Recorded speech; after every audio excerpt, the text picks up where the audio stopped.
Right, good afternoon, Sunny Hill family. Thank you again for having me.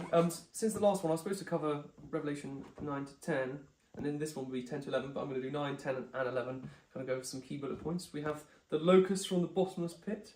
Then the fifth angel sounded, and I saw a star fallen from heaven to the earth. To him was given the key to the bottomless pit.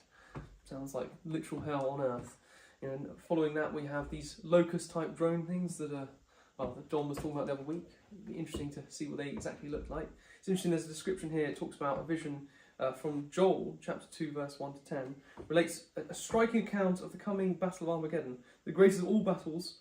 As this vision, which seems to entail flame-throwing tank warfare, was given to him approximately 2,800 years ago, the prophet relates it to the only thing he has seen in battle, horse-drawn chariots.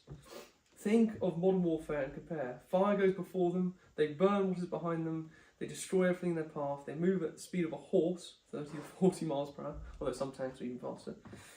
Their rumbling sounds like the noise of many chariots and the roar of a fire. They climb over walls, they don't break ranks, the sword can't stop them, they climb into houses, they make the earth quake. Again, this sounds like absolute, the pinnacle of human warfare and destruction.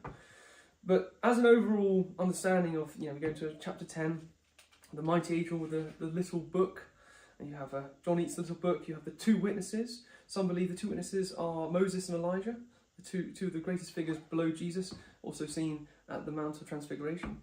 And we see the two witnesses proclaiming and sort of having this power of fire from their mouths if they're attacked. Whether that's a spiritual or a literal fire, we don't know, or yet. And then obviously we see them killed, and yet their bodies are left in place in this dishonourable sense, and yet God raises them up again, another sort of resurrection sort of connection there. And then we get on to, in chapter 11, obviously with the two witnesses, and we're seeing all this stuff unfolding, and at the end we see this sort of almost poem-like, I guess it's more of a praise or worship saying, we give thanks, O Lord God Almighty, the one who is, and who was, and who is to come. I love that Revelation song that we do. I haven't done it yet, I want to do it soon.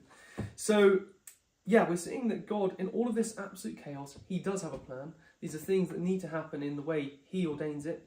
We are just figures that need to be praising, worshipping, spreading the good word, and evangelizing, but ultimately we are in his hands.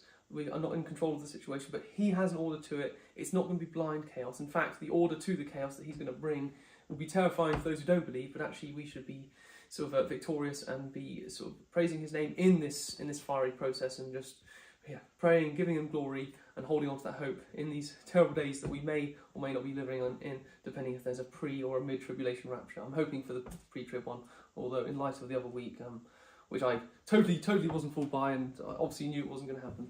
But no, it would have been nice. But we now know that, we're still waiting for that rapture if it does happen. But no, thank you for listening. We'll move on to the woman, the child, and the dragon, chapter 12, and then 13 and 14. Cheers.